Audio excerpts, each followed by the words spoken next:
నమస్తే, welcome dash tag you. నేను మీ రాజేష్. ఆంధ్రప్రదేశ్ అంధకారంలో ఉందని, అధికార పార్టీ అసమర్థ పాలన నుండి ప్రజల్ని విముక్తులు చేయడమే లక్ష్యంగా జనసేన పార్టీ కృషి చేస్తుందని పవన్ కళ్యాణ్ గతంలో చెప్పినటువంటి మాట. అయితే ఆ తర్వాత ఆంధ్రప్రదేశ్ అధికార పార్టీ అరాచక పాలనను అంతమొందించేందుకు కొంత రామరాజ్యాన్ని తిరిగి తీసుకురావడంకే టీడీపీతో కలిసి జనసేన పొత్తు కలుపుకొని ముందుకెళ్తుందనేది కూడా పవన్ కళ్యాణ్ గతంలో ప్రకటించినటువంటి నేపథ్యం. సో ఇక ఇరు పార్టీల అధినేతలు సొంత అన్నదమ్ముల్లా చెట్టాపట్టలేసుకొని తిరుగుతూ ఉన్నారు ఆంధ్రప్రదేశ్లో.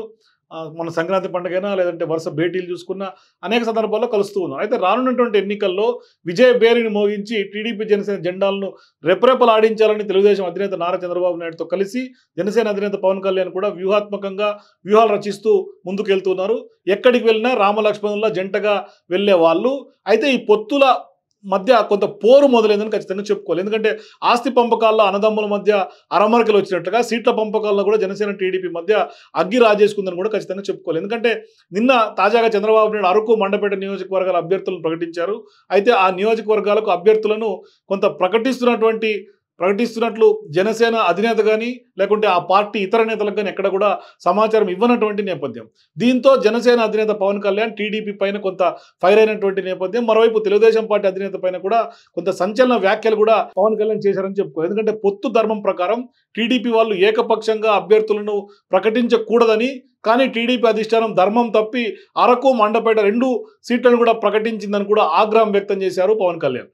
సో ఇక జనసేన నేతలు తన దగ్గరకు వచ్చి మండపేట నియోజకవర్గ అభ్యర్థిని ఖచ్చితంగా చంద్రబాబు ప్రకటించారని, కనీసం జనసేనకు ఒక్క మాట కూడా చెప్పకుండా ఎలా ప్రకటిస్తారంటూ కూడా కొంత బాధపడినట్లుగా, ఆవేదన పడినట్లుగా కూడా ఆయన జనసేన పవన్ కళ్యాణ్ చెప్పుకుంటూ వస్తారు.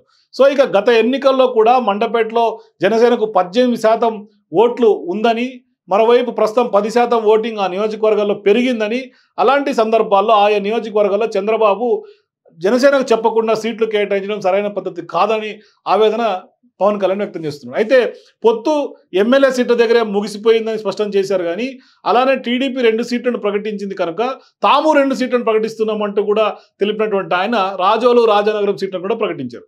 సో ఇక చంద్రబాబుకు ఒత్తిడి ఉన్నప్పుడు తనకు కూడా ఒత్తిడి ఉంటుందంటూ కూడా చంద్రబాబుకు కౌంటర్ ఇచ్చి ఎద్దేవా చేశారు పవన్ కళ్యాణ్. సో ఇక ఈ ఒత్తిడిని తట్టుకోవడానికి రిపబ్లిక్ డే రోజున 6 అక్షరం బాగుంటుందని అనిపించిందని, అందుకే రాజోలు, రాజానగరం 2 సీట్లను కూడా ప్రకటిస్తున్నట్లు పవన్ కళ్యాణ్ చెప్పారు.